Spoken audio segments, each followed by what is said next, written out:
Du matin au soir, du lever au coucher, de la naissance à la mort, notre vie est remplie de tentations, petites ou grandes. La tentation de ce petit garçon affamé devant la marmite de viande, la tentation de cette jeune fille pubère devant la drague du garçon du coin de l'avenue, la tentation de cette étudiante bien intentionnée devant un professeur d'université pervers, la tentation de ce papa fauché face à l'argent d'autrui, la tentation de ce soulard face à la bouteille de bière bien fraîche, que de tentations dans notre quotidien. Mais le problème n'est pas la tentation, mais plutôt notre attitude envers elle.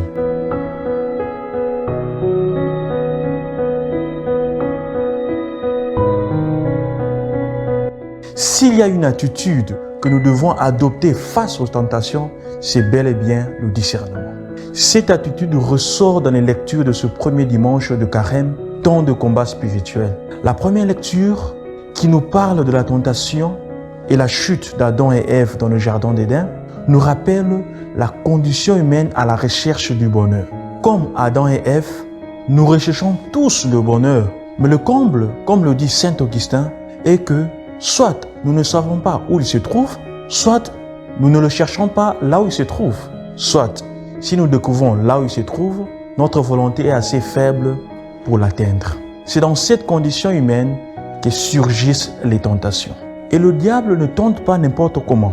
Il s'attaque souvent aux besoins fondamentaux de l'être humain. La tentation de Jésus dans l'évangile d'aujourd'hui est la preuve palpable. Jésus est tenté 3 fois dans le désert. La première tentation dans laquelle Satan demande à Jésus de transformer les pierres en pain s'attaque à notre besoin naturel de survie et de sécurité. Jésus avait naturellement faim. La deuxième tentation s'attaque à notre besoin d'affection et d'estime.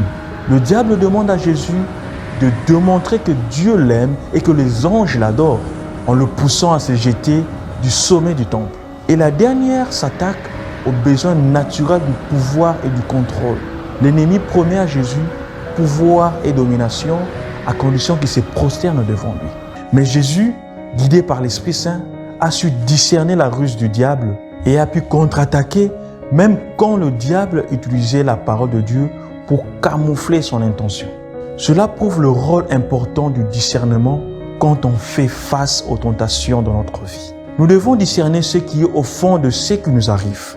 Ainsi, par le discernement, pourrions-nous être capables d'obéir seuls à Dieu et non au diable, comme l'a fait Jésus.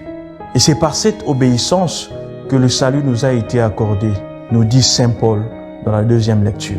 En ce temps de carême, armons-nous de l'esprit de discernement face aux tentations. Alors nous vaincrons le combat, puisque comme nous dit saint Paul, là où le péché s'est multiplié, la grâce a surabondé. Bon dimanche à tous.